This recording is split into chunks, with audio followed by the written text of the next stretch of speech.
first loves. When I was in high school, I fell in love with calculus. I loved the curves of the integral equations, and I really loved the buzz that I got when I solved problems. So I was deeply in love with calculus, and I was in an all-boys high school. So I had absolutely no idea how to talk to girls. When I got to college, I was surrounded by 30,000 students, many of them girls, and I had absolutely no idea how to talk to any of them.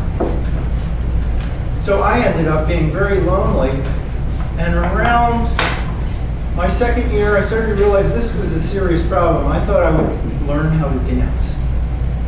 So I started to dance on my own. And those were the war years, the riot years, and I smoked a lot of marijuana, and I would be in my room alone, practicing dancing. And I started getting pretty good at it. I started to fall in love with dancing. So when I go out to a party, I look for a girl that's a good dancer and try to dance with her. Something about my approach, maybe she knew that I was too into myself, or I don't know what was going on, but about halfway through the dance she'd say, you know what, I'm not into this. She'd leave and I would be alone. So I'd go back to my apartment and I'd dance some more. And I would practice moves, and I thought I was starting to get pretty good.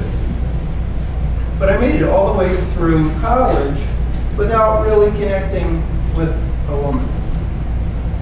Well, at the end of the 4 years, I went to take a trip to California, Berkeley, California. And I stayed overnight with a friend, and he invited me. Some friends were going to a party. We got to a party up in the hills behind Berkeley, walked into the loud music, and I spotted a really, really great-looking girl. She was about 5'10", straight blonde hair, athletic looking, and she was dancing like crazy. So I went up to her and said, "Would you like to dance?" Or actually I shouted, "Would you like to dance?"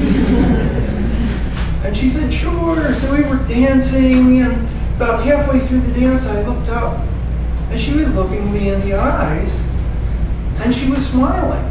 And this had never happened before. And I said, this was crazy. I started dancing more and more, and we were going at it, and we just had a great time. We were laughing and dancing like crazy.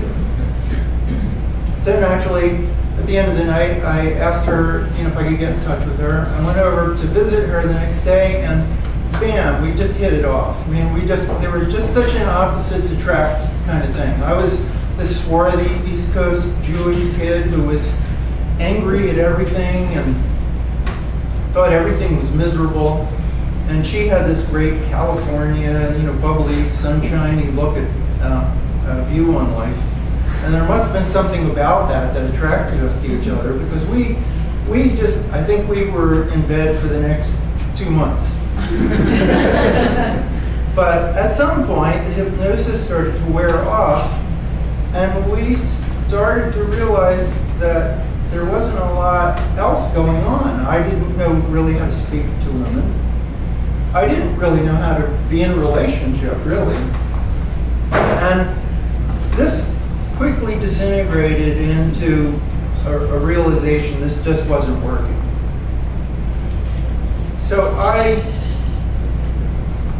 at a point that it kind of reached a pinnacle, I realized that it wasn't working. I walked out into the beautiful California sunshine. Everything was bright and shiny, except for my heart, which was as dark as night. I felt like I was in hell. So for a 23-year-old boy who just thought that he was like in the absolute love of his life, this was a devastating, truly devastating moment. And if that had been the end of the story, it would be a horrible story. But what it was an actual realization. It was like this comic book character that gets the 98-pound weakling who had sand kicked in his face. But what I realized was that I had weaknesses in terms of my ability to relate to people. So I went on a long journey to try to understand myself and to grow. And I realized that those first three loves, the math, the dancing, and the girl, were about a buzz. I was just looking for my own buzz. And I realized that through a lot of hard work that I had to understand more about how to relate to people. So 30 years later, I walked into another dance. It was an office party. And I saw a woman I had known for many years, and we danced, and something crossed between us. And she is now the woman I'm married to, and for the last 16 years, we laughed every day. We have a mutual support. And when we have problems, we solve those problems. But unlike a capitalist problem, no buzz now is shared between us.